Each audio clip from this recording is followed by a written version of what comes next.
आज का टॉपिक है बायोलॉजिकल सिग्निफिकेंस ऑफ कोलेस्ट्रॉल। तो आज हम डिस्कस करेंगे कि कोलेस्ट्रॉल का बायोलॉजिकल इम्पोर्टेंस क्या है।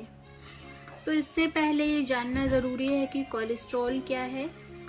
कोलेस्ट्रॉल आपका स्टेरॉल कंपाउंड होता है जो कि हमारे बॉडी टिश्यूज़ में मेनली पाया जाता है। कोलेस्ट्रॉल जो है आपका ये सिर्फ एनिमल टिश्यूज़ में होता है, ये प्लांट टिश्यूज़ में नहीं पाया जाता है। मेनली अगर इसकी हम बात करें कि जो कोलेस्ट्रॉल है, कोलेस्ट्रॉल का मेन फंक्शन क्या है, ये हमारी बॉडी के अंदर विटामिन डी और बाइल एसिड की सिंथेसिस करता है। उसके साथ साथ ये स्टीरॉयड हार्मोन की भी सिंथेसिस करता है। तो इसीलिए इसको हम बोल सकते हैं कि cholesterol are the precursor of steroid hormone, bile acid and vitamin D. अब इसके हम अगर केमिकल स्ट्रक्चर की तरफ बढ़ें तो ये है आपका स्टीरॉयड न्यूक्लियस। इस स्टीरॉयडल स्ट्रक्चर में यहाँ पे ये आपकी साइड चेन लगी हुई है। इसमें टोटल कार्बन है आपके 8 कार्बन है, 1 2 3 4 5 6 7 8।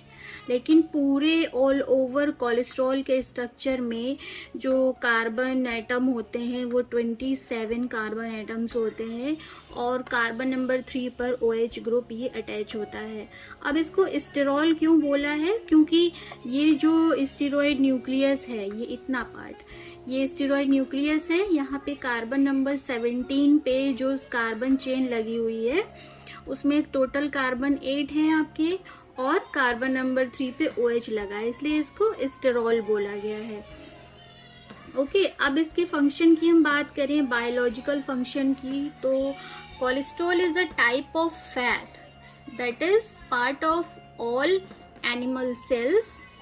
It is essential for many of the body's metabolic process, including the production of hormone, bile and vitamin D.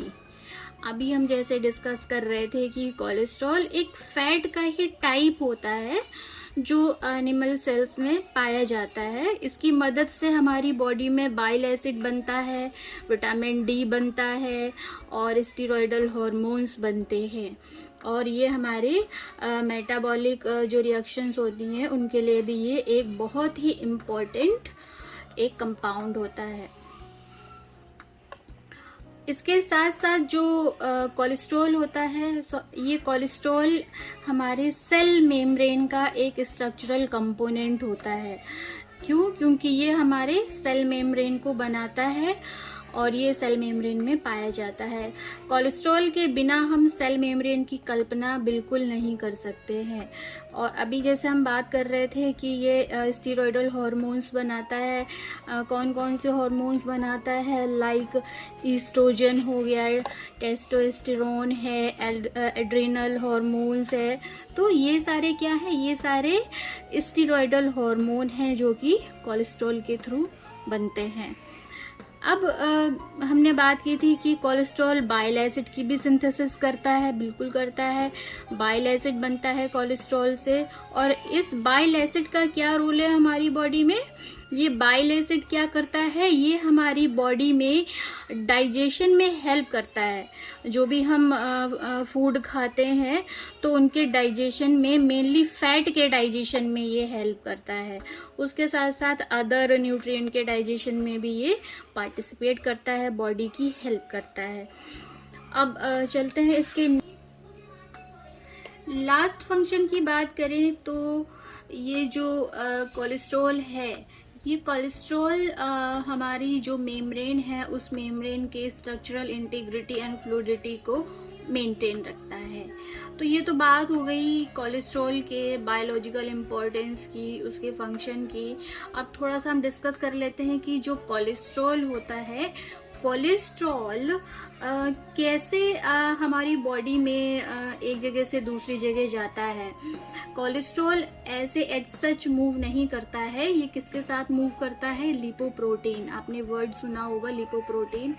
Lipoprotein के साथ ये कंबाइंड होके हमारे ब्लड में ये एक से दूसरी जगह मूव करता है।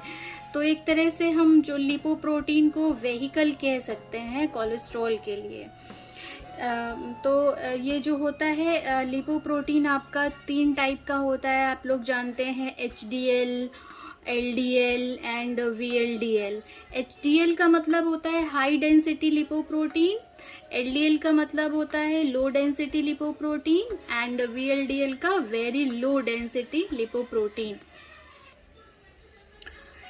LDL लिपोप्रोटीन आपका जो होता है ये क्या करता है, ये आपका कोलेस्ट्रॉल को अपटेक करता है और ये अदर टिश्यूज़ में लेके जाता है।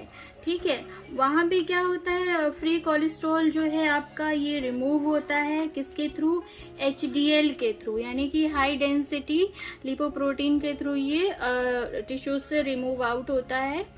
और ये क्या करता है, फिर बाद में ये जो बच जाता है वो वापस से लिवर की तरफ चला जाता है और लिवर में जाकर के ये क्या होता है, ये बाइल एसिड के फॉर्म में चेंज हो जाता है और ये बाइल के फॉर्म में चेंज होकर के ये बॉडी से रिमूव आउट होता है, या फिर एज सच ये कोलेस्ट्रॉल के फॉर्म में भी रिमूव हो सकता है। मेनली ये बाइल में कन्वर्ट होकर के ही ये बॉडी से रिमूव होता है। तो ये जो पूरी प्रोसेस होती है, इस प्रोसेस को हम रिवर्स कोलेस्ट्रॉल ट्रांसपोर्ट भी बोलते हैं। तो ये हो गया आपका कोलेस्ट्रॉल कैसे मूव करता है एक से दूसरी जगह with the help of lipoprotein, and इसके आज हमने बायोलॉजिकल सिग्निफिकेंस भी यहाँ पे डिस्कस कर लिए हैं। तो आज के वीडियो में सिर्फ यहीं तक, मिलते हैं अगले वीडियो में।